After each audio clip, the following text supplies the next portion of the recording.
aviões rumo a um desastre impensável. O pior acidente aéreo da história do Brasil. Como duas aeronaves conseguem colidir no ar num espaço tão grande desse? A aeronave se desintegrou. O que poderia ter causado essa colisão? Uma sucessão de erros. Coincidências inacreditáveis. O Discovery Channel reúne todas as peças deste quebra-cabeça assustador. Na cabine, junto aos investigadores e dentro do mundo secreto do controle de tráfego aéreo. Onde está o Gol? Gol 1907. Descubra a história real por trás da tragédia do voo 1907.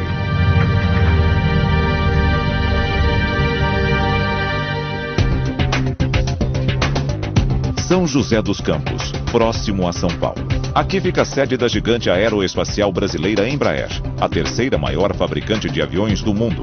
O Legacy 600, de 25 milhões de dólares, é a estrela da linha de jatos executivos da empresa. Este acaba de ser entregue para a empresa de táxi aéreo Excel Air dos Estados Unidos. Os pilotos americanos se preparam para voar até Nova York na viagem inaugural do aparelho. Eles contam com 5 passageiros a bordo, 2 executivos da Excel Air, 2 da Embraer e um convidado, o repórter do New York Times, Joe Sharkey. November 600 X-Ray Lima, climb initially level 240, initially 240. São 2h51 da tarde. Sexta-feira, 29 de setembro de 2006. Um dia que será marcado como o pior da história da aviação brasileira. No Aeroporto Internacional Eduardo Gomes, em Manaus, a cerca de 3.000 quilômetros de distância, um grupo de passageiros faz o embarque de um voo até Brasília com continuação até o Rio de Janeiro. Este é o voo 1907, operado pela Gol.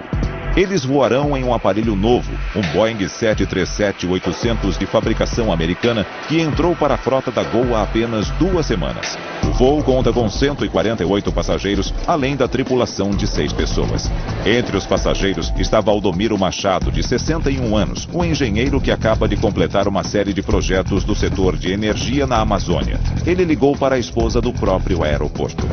Eu estava tão contente que eu disse, puxa vida, né? Você conseguiu ligar 4 usinas termoelétricas, meus parabéns, você, poxa, tá merecia um prêmio, merecia uma comemoração. Foi as últimas palavras que eu falei com ele. Mariana Rezende aguardava a volta do filho no voo 1907. É Átila Antônio Assad Rezende, 24 anos. Estudante de medicina. Estava vindo para as férias e também anunciar o seu casamento. O Boeing levanta voo às 13h30 da tarde rumo a Brasília.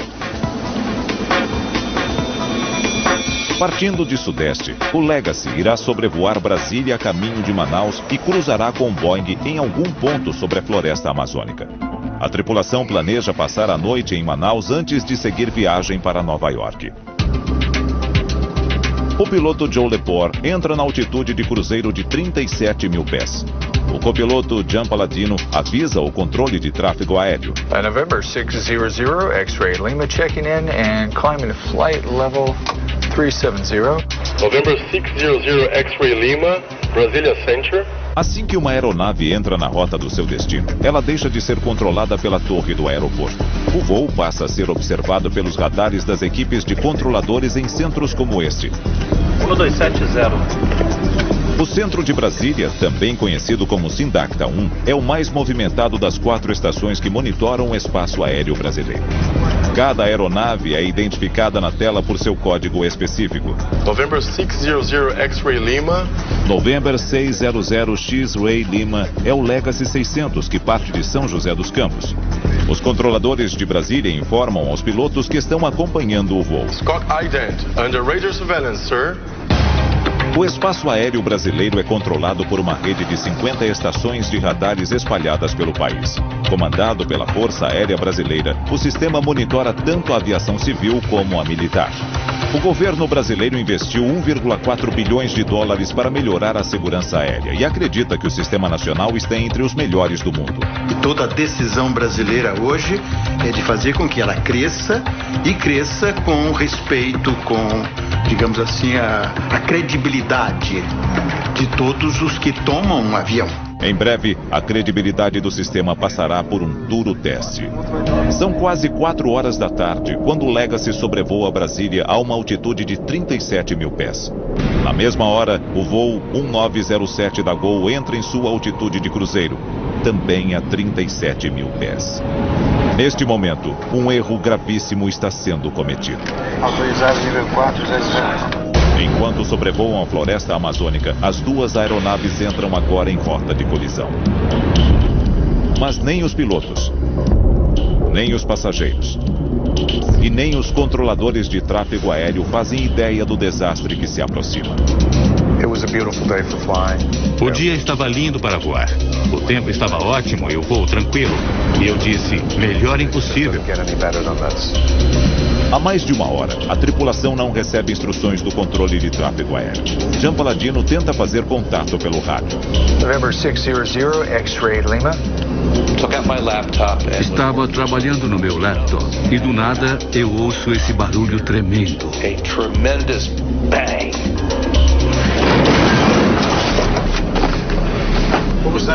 Nós sentimos uma sacudida incrível. Nunca tinha ouvido uma coisa assim antes. Fiquei espantado. Este não é o tipo de barulho que você quer ouvir num avião.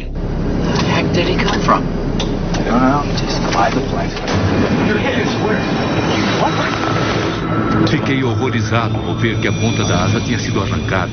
Havia apenas uma parte denteada da asa.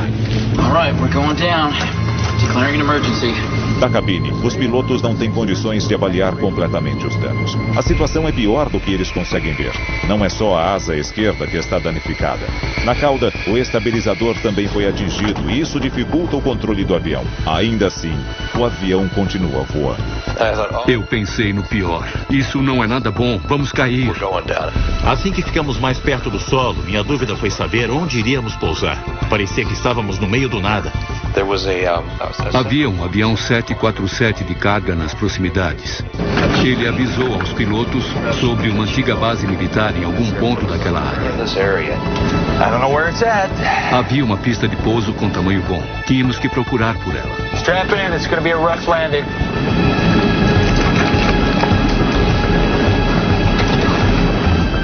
I'm going to have to go in fast. Brasilia, November 600, X-Ray Lima. Do you copy?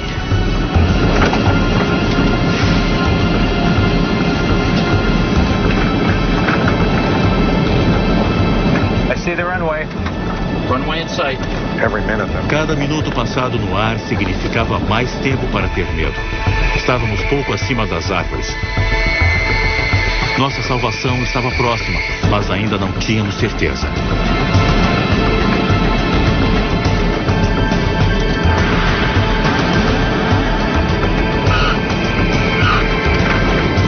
Ficamos sentados pensando, tomara que essa coisa pare. De repente surge uma comemoração.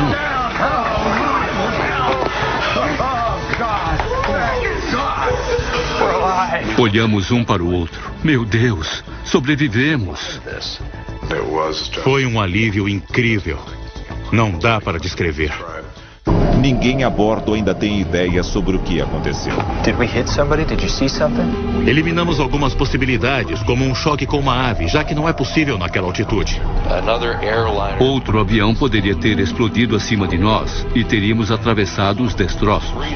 No Sindacta 1 em Brasília, os controladores ainda não se deram conta do que aconteceu. No dia 29 de setembro, ele tinha tudo para ser um dia normal, né? A operação estava tranquila. Mas o cenário muda assim que chega a informação do pouso de emergência na Amazônia. O alarme que foi dado no dia, a frase, né, que mais marcou todos os controladores é: onde está o Gol? Cadê o Gol que até agora não chamou? Brasília entra em contato com o Centro de Controle da Amazônia em Manaus para saber se eles acompanham o voo da Gol na tela do radar. Ué, que Gol no 907 é esse? Cara, Rapaz, não tem um Gol. Tem nenhum Gol aqui com a gente, não. tem que ter, mané. Gol Eduardo Gomes, Brasília. Gol 1907. Os controladores começaram a sentir que algo de errado havia acontecido, que infelizmente ele se tornou o maior pesadelo. O maior pesadelo de um controlador é uma colisão aérea. Acidentes aéreos, eles geralmente acontecem, a maioria esmagadora acontecem na decolagem ou no pouso. E esse era um acidente entre duas aeronaves no ar. Poxa, como duas aeronaves conseguem colidir no ar num espaço tão grande desse? Que é um mundo, você olha para cima, é um mundo, não tem fim. Como duas aeronaves conseguem bater?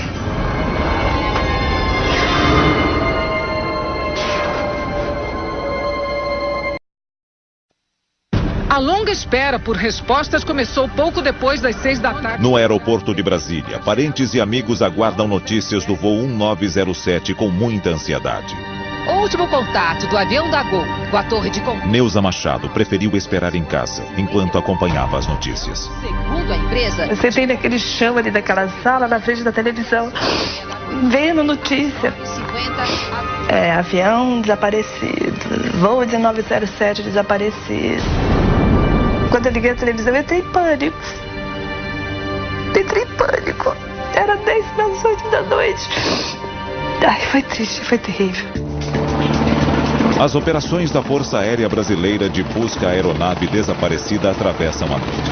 Ao amanhecer, eles encontram os destroços do avião espalhados por uma área de quase 4 quilômetros na selva. Passava das 9 da manhã quando as famílias receberam a notícia. Começava outra agonia. Alguém sobreviveu? Tem certeza absoluta que todo mundo não sobreviveu? De repente ele conseguiu sair no meio da mata, encontrou um índio, encontrou alguém. Eu imaginei que ele estaria com vida. Porém, Deus o cobriu de bênçãos e reservou um lugarzinho para ele. E o momento que eles disseram que o corpo dele havia sido localizado, para mim foi muito pior, porque eu tinha muitas esperanças que ele estaria com vida.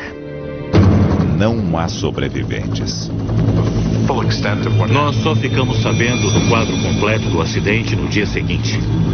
Foi muito triste. Todos nós choramos, ficamos com a cabeça baixa e rezamos. Ninguém sai vivo de uma colisão no ar a 37 mil pés num avião comercial. É um milagre estarmos aqui. O foco principal inicial era o resgate das 154 vítimas. E no decorrer disso, nós estávamos querendo respostas para os fatos. Nós não entendíamos, nós queríamos saber o que tinha acontecido. Os destroços foram encontrados, o padrão demonstra que eles caíram. Eles caíram como se fosse uma chuva.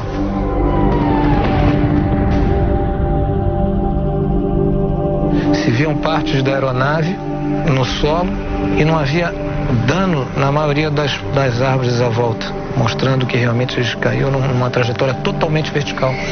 Então, a queda do Boeing, o tempo de queda foi muito rápido e o avião entrou numa espiral descendente e, na realidade, conforme se viu nos destroços, a aeronave se desintegrou. Desintegrou no ar.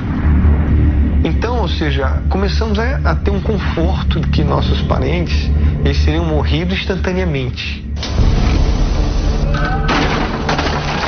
Uma colisão no ar em altitude de cruzeiro é um dos mais raros tipos de acidentes aéreos. Apenas 20 casos foram registrados nos últimos 70 anos no mundo todo. No Centro de Investigação e Prevenção de Acidentes Aeronáuticos, o coronel Rufino Ferreira foi encarregado de encontrar as causas e recomendar medidas para prevenir que um acidente como este volte a acontecer. Uma outra investigação foi comandada pelo delegado da Polícia Federal, Rubens Maleiner. A nós, da Polícia Federal, o foco é distinto, se concentra mais na conduta das pessoas que podem ser identificadas como responsáveis, como vetores causais do acidente. Seria este um caso de erro do piloto ou o resultado de algum tipo de falha nos equipamentos? O controle de tráfego aéreo teria cometido um erro? Se foi isso, como o sistema de radares não conseguiu detectar o problema a tempo? E por que a colisão aconteceu sem nenhum tipo de aviso nas duas aeronaves? Aviões comerciais modernos são equipados com sistemas anticolisão conhecidos como TCAS, que alertam os pilotos sobre qualquer risco de choque. O sistema instrui cada piloto sobre a manobra apropriada para evitar colisões. Então, por que os pilotos do Boeing e do Legacy não receberam o alerta dos TCAS? O gravador de voz da cabine do Legacy revelou que a mesma questão pode ter sido levantada pelos pilotos americanos imediatamente após a colisão. 2 minutos e 17 segundos após o choque, há o seguinte diálogo entre os pilotos. Um dos pilotos pergunta ao outro: "Did you have the TCAS on?" E o outro piloto responde: "Yes, the TCAS is off." Houve uma percepção por parte dos pilotos que não tinha ocorrido durante todo o voo, que aquele equipamento não estaria funcionando. Se o TCAS estiver desligado em qualquer um dos aviões, o sistema de alerta anticolisão falha nas duas aeronaves. Isso acontece porque o TCAS depende de que cada avião transmita e receba os sinais do transponder da outra aeronave. Se um dos transponders não estiver funcionando, o sistema anticolisão também deixa de operar. November 600 X-Ray Lima. O sinal do transponder do Legacy foi detectado pelo controle de tráfego aéreo como voo N600XL quando a aeronave se aproximava de Brasília. Squawk Ident, under radar surveillance, sir. Squawk Ident é um procedimento aéreo internacional utilizado para confirmar se o transponder está operando de forma correta. Mas os registros do radar revelaram aos investigadores que 7 minutos após passar por Brasília, o sinal do transponder do Legacy desapareceu da tela. O sinal sumiu durante 1 hora e só reapareceu depois que os pilotos parecem ter percebido que o TCAS estava desligado. O órgão de controle passa a receber o sinal de transponder, voltar a receber o sinal de transponder dessa aeronave, indicando que o equipamento foi acionado novamente, foi ligado após esse diálogo de percepção de que o equipamento estava desligado. Esse espaço de tempo aqui, de quase 1 hora, que está desligado, o piloto não viu? Que se o transponder da aeronave estivesse ligado, o acidente não teria acontecido. Então, por que o transponder do Legacy parou de transmitir? As equipes de investigação voltam agora suas atenções para o Legacy, em especial sua cabine e seu painel de instrumentos. Há várias possibilidades que podem levar o transponder a parar de transmitir a informação. Desde um problema técnico a um desligamento involuntário. Uma ação involuntária pode acontecer. Nós procuraremos explorar essa possibilidade, que é uma possibilidade real. O instrumento que controla o transponder de uma aeronave é chamado de unidade de comunicação rádio. Ao apertar seus botões para realizar outras funções, a equipe de investigação descobriu que é possível trocar involuntariamente o transponder para stand-by. Seria o transponder stand-by, ou seria a mesma coisa dizer que o transponder estaria desligado ou em off porque ele não está em funcionamento? Ele está desligado. E como é que eu sei? Quando isso acontece, uma tela separada indica que o sistema TCAS anticolisão também é desligado. Como a gente está botando lá? Ele passaria stand-by e o TCAS passaria para off. Lepore e Paladino não quiseram dar entrevistas para este programa, mas conversaram com a colunista Eliane Cantanhede, da Folha de São Paulo. Primeiro, eles dizem, não desligamos o transponder. Segundo, não percebemos que ele estava inoperante. Eles garantem isso o tempo inteiro, é uma parte muito firme da defesa deles. Se houve um desligamento, que tipo de informação é transmitida aos pilotos?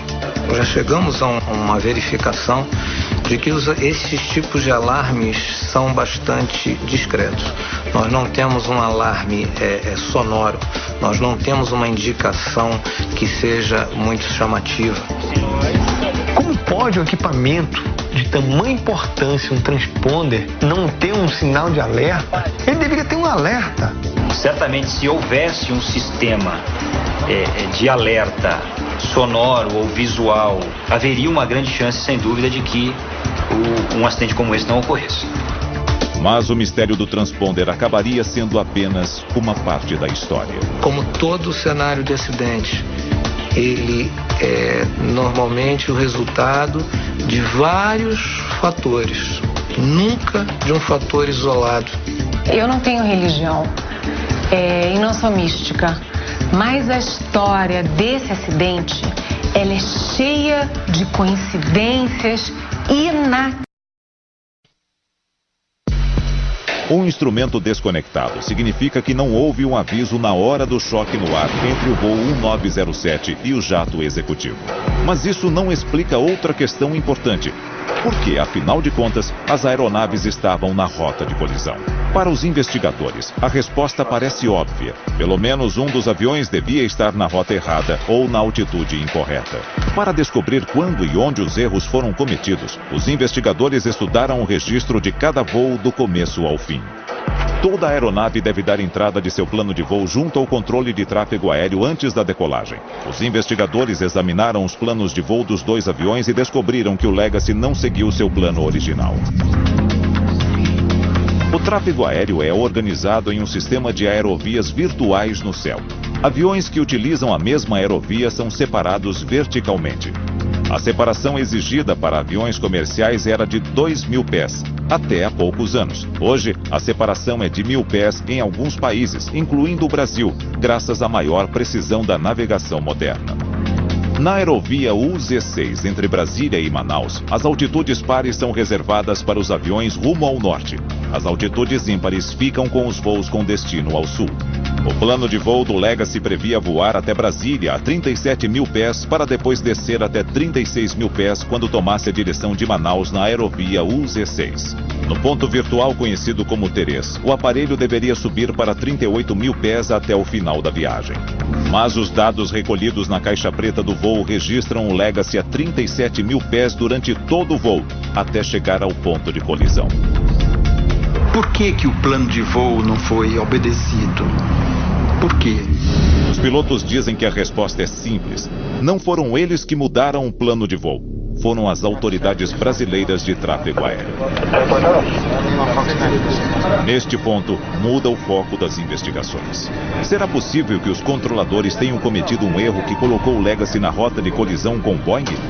A Polícia Federal ouviu durante várias horas os controladores que acompanharam o voo do Legacy no dia do acidente. As transcrições dos depoimentos não apontam para um único erro, mas para uma longa série de passes errados. Os problemas começaram em São José dos Campos, antes mesmo do voo N600LX decolar. O plano de voo do Legacy foi acertado com a torre de controle de São José dos Campos. Mas os controladores locais não têm autorização para aprovar planos de voo por conta própria. Eles precisam solicitar a autorização do Sindacta 1 em Brasília. Fala, São José. O Brasília, November 60 X-Ray Lima para Eduardo Gomes. São José, Eduardo Gomes. Solicitando nível 370. Controladores de tráfego aéreo abreviam os níveis dos voos em suas comunicações. 370 significa 37.000 pés. Neste depoimento para a Polícia Federal, o controlador de Brasília, que conversou com São José, disse que não teve intenção de autorizar o Legacy a voar a 37.000 pés até o aeroporto Eduardo Gomes, em Manaus. O controlador de São José diz: eu passei a orientação exatamente como eu recebi de Brasília. Como quem diz: lavo as minhas mãos. Brasília mandou, eu passei. A transmissão dessa autorização, a forma como ela foi verbalizada e repassada, não deixou claro isso, que era uma autorização só até Brasília. E os pilotos receberam essa informação e aparentemente passaram então a considerar como nível único. Flight level 370. Um plano de voo, mesmo quando ele é aprovado por um sistema de controle de tráfego aéreo, ele pode sofrer modificações ao longo da progressão do voo. Então existe o plano de voo apresentado, existe o plano de voo em vigor, que é exatamente após a decolagem da aeronave. Os pilotos dizem ter entendido que o plano de voo em vigor era de 37.000 pés durante todo o trajeto até Manaus. Desde o início do voo, eles entraram em uma rota potencial de colisão. Mas com 3.000 quilômetros pela frente, haveria tempo de sobra e diversas chances para corrigir o mal-entendido. Afinal, o controle de tráfego aéreo estaria acompanhando o voo e manteria contato com os pilotos durante toda a viagem. Pelo menos, isso é o que deveria acontecer. November November 600 X-ray Lima, climb initially level 240, initially 240. Climb to flight level 240, November 600 X-ray Lima. November 600. Os controladores de Brasília deram instruções ao Legacy enquanto o aparelho subia para a altitude de cruzeiro autorizada. Certamente, eles teriam chance para perceber o erro. Aos 40 minutos de voo, o Legacy para de subir e mantém o nível. O número 370 à esquerda indica a altitude real do Legacy, 37 mil pés. O número à direita confirma que 370 cumpre com as determinações do plano de voo, pelo menos até o momento. Uma cruz indica a posição precisa do Legacy. O círculo em volta mostra ao controlador que o transponder do aparelho transmite sinais corretamente, como faz o sinal de igual entre as indicações de altitude. November 600 X-ray Lima, level flight level 370. Roger. Scott Ident, under radar surveillance, sir. O controlador de tráfego aéreo confirmou à aeronave que a partir daquele momento estaria prestando o serviço de vigilância radar. A partir deste momento, os pilotos do Legacy devem seguir as rígidas regras aéreas internacionais estabelecidas em níveis reduzidos de separação vertical. Estas regras determinam que eles não podem trocar de altitude sem autorização prévia do controle de tráfego aéreo, mesmo se o plano original de voo pedir uma mudança. Eles não iriam poder trocar de nível sem coordenar com o controle. Durante o voo, não haverá nenhuma instrução do Sindacta 1 para troca de altitude, e os pilotos também não irão solicitar troca de nível. A aeronave não mudou de nível de voo, nem foi alertada para mudar. Deveria haver uma mudança de nível, ou, se não fosse modificado, que o controle fizesse uma nova autorização dizendo, ok, está autorizado a partir desse ponto a continuar a voar no nível 370. Então não ocorreu nenhuma coisa nem outra. O Legacy ainda voa a 37 mil pés e entra em uma aerovia em altitude normalmente reservada para o tráfego que vem na direção oposta. Agora, certamente, o controle de tráfego aéreo verá o perigo. O Legacy voa neste momento contra o fluxo do tráfego rumo ao sul, mas os pilotos desconhecem que estão na rota de outro problema que tornará a situação infinitamente pior. Eles se aproximam da área conhecida pelos controladores como Buraco Negro.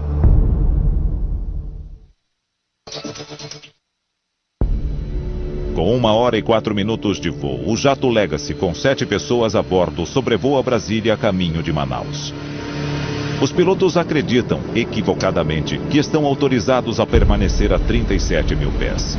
Minutos depois, o voo 1907 da Gol entre Manaus e Brasília entra na sua altitude de cruzeiro, também a 37 mil pés. 154 pessoas estão a bordo. Os dois aviões estão a 1 hora de um choque no ar, a menos que alguém perceba o erro fatal. Na tela do radar do Sindacta 1, os dados eletrônicos transmitidos pelo transponder do Legacy mostram claramente que o voo N600XL não está no nível correto. 370 indica sua altitude real. 360 diz ao controlador em qual altitude o aparelho deveria estar voando. Essa informação permanece na tela do controlador pelos próximos 7 minutos. Durante 7 minutos, ele realmente tinha uma informação de que, a partir daquele ponto, o plano de voo estava deixando de ser cumprido. 7 minutos para avisar, 7 minutos em aviação é muito tempo. Não é 7 minutos você tomando um sorvete. É muito tempo. Questionado pela Polícia Federal, o controlador de plantão afirma não ter visto a diferença. Naquela hora, ele tinha a atenção dividida entre 5 voos na sua tela. 7 minutos depois de Brasília, a oportunidade é perdida. A informação visual do controlador é trocada, porque é neste ponto que o transponder do Legacy para de transmitir. A tela do controlador exibe o sinal perdido de 2 formas. O círculo em volta da cruz desaparece e o sinal de igual muda para a letra Z. Mas o registro da altitude não desaparece. O sinal perdido do transponder é substituído instantaneamente pelo registro de altitude de outro sistema de radar. E naquele momento, o controlador perdeu aquela visualização e passou a ter uma informação errada do sistema. O sistema começou a mostrar para ele que a aeronave estava no 360. Como isso pôde acontecer? Isso foi possível porque no Brasil existem 2 sistemas diferentes de radares que enviam informações para o centro de controle.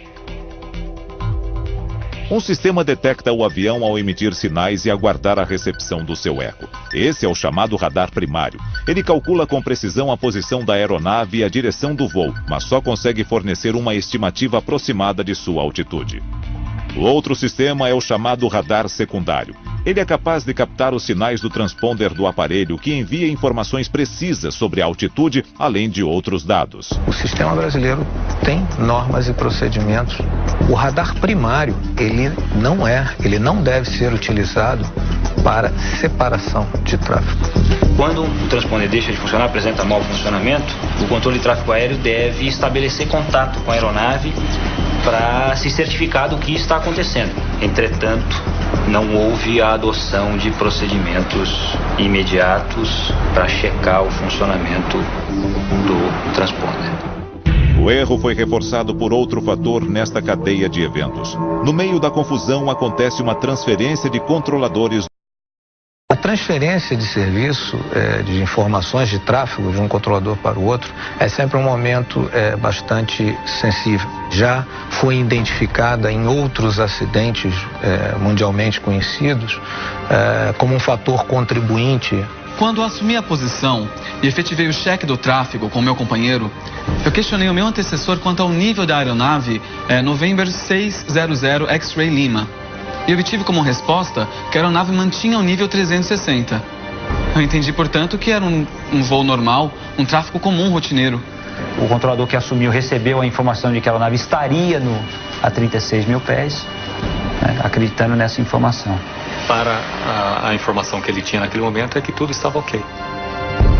Outros 15 minutos valiosos seriam perdidos até que o novo controlador fizesse algo com relação à ausência de sinal do transponder do Legacy.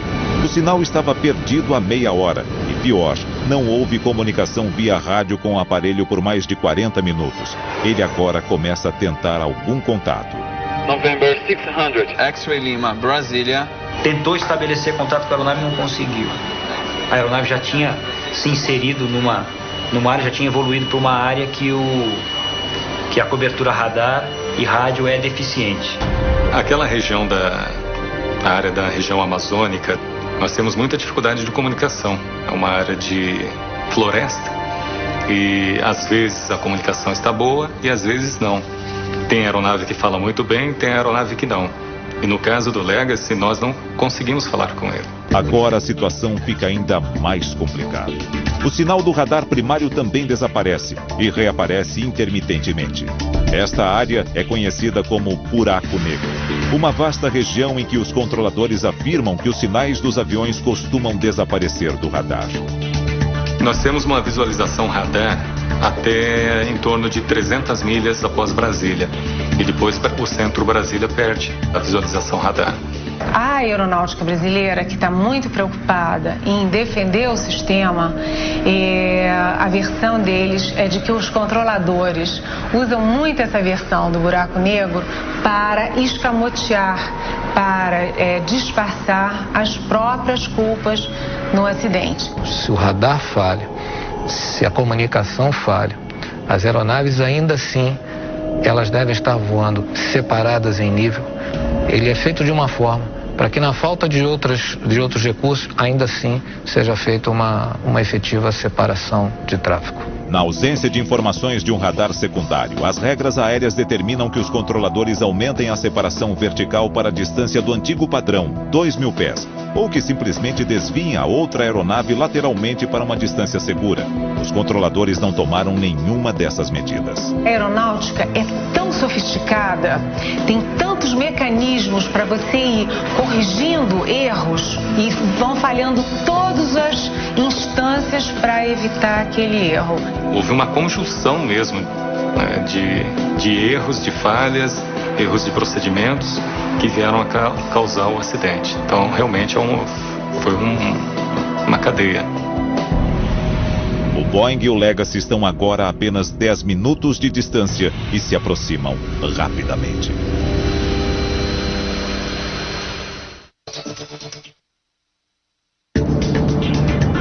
O Boeing 737 e o Legacy estão agora a menos de 10 minutos de uma colisão sobre a Amazônia. Comunicações por rádio e radar com o controle de tráfego aéreo apresentam falhas. Sem ter ideia do perigo, o piloto Joe Lepore deixa a cabine e passa o controle para o copiloto Gian Palladino.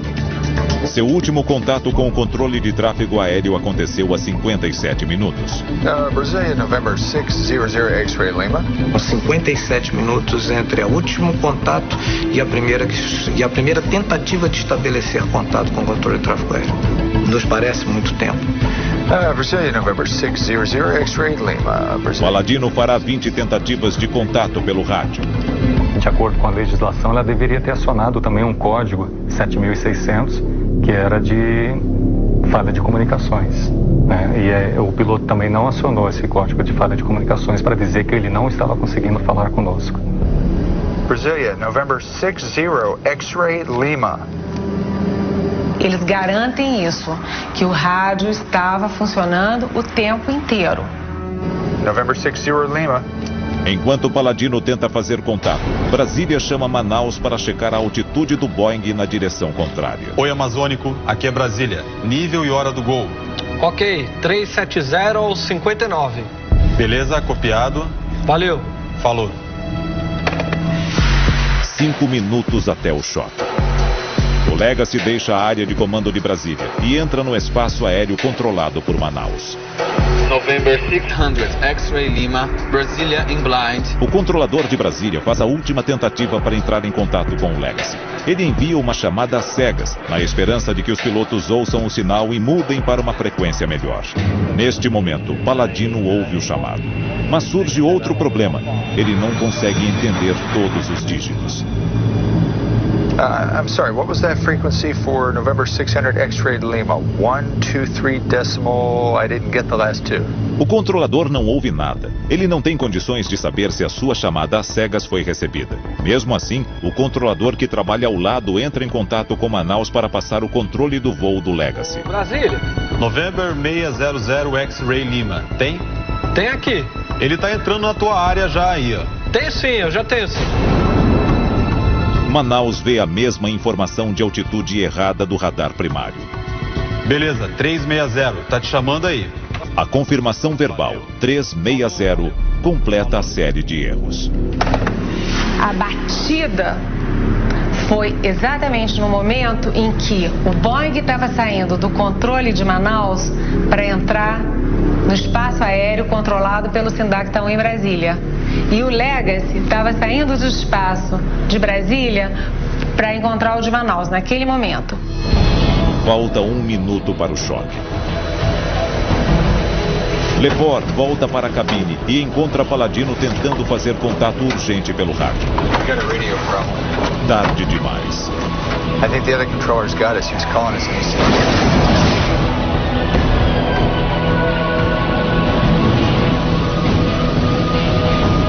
Voo 1907 leva alguns segundos para sumir da tela, enquanto a aeronave se desintegra no ar e o sinal desaparece.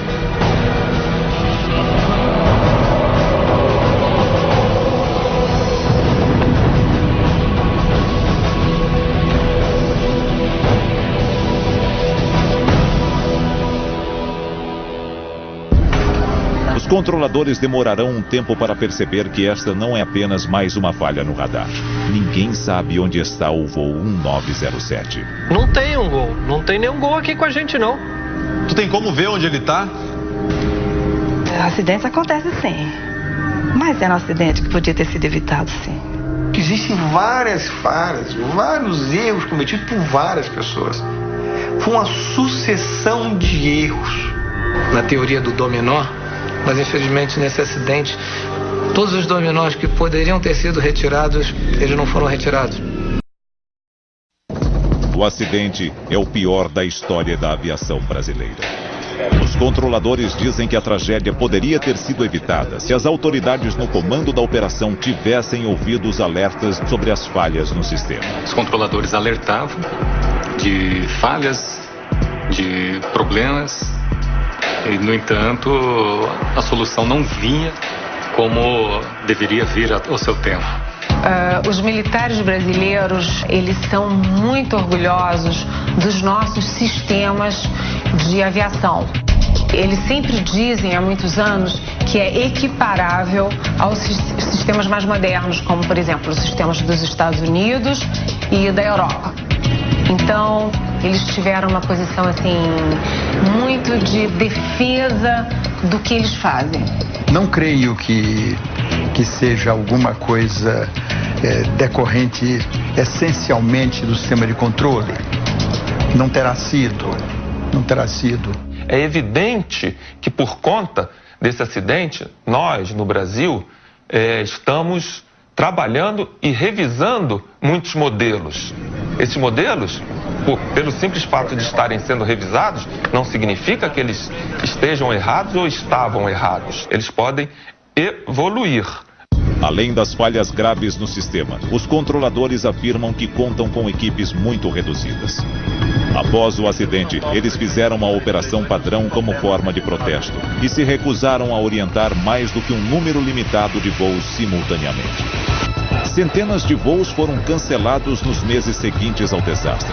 O caos tomou conta dos aeroportos do país e provocou revolta entre os viajantes. Muitos passageiros tiveram que esperar alguns dias para embarcar nos voos atrasados. A aviação civil para nós é uma coisa muito importante. Então nós estamos preocupados com todas as eventuais deficiências, que elas sejam corrigidas. E esperemos que essas instituições corrijam e arrume os erros cometidos por eles, para que nunca mais aconteça um fato igual a esse, porque eu não gostaria de deixar morrer dessa forma.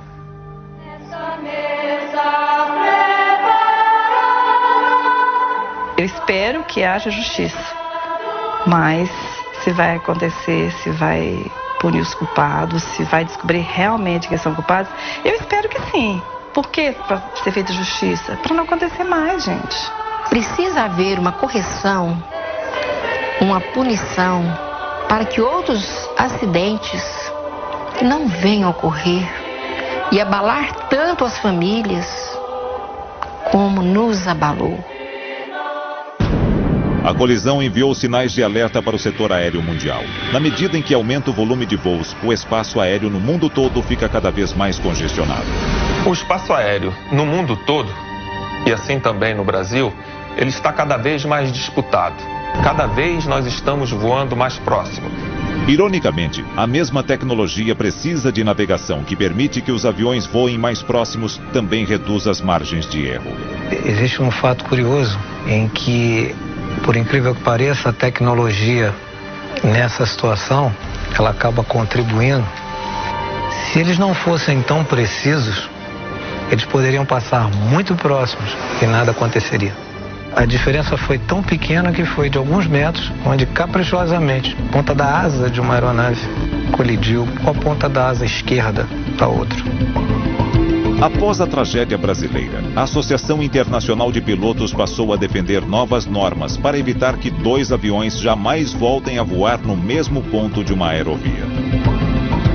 A esperança é que no futuro, as lições da tragédia do voo 1907 tornem colisões aéreas como esta na Amazônia virtualmente impossíveis.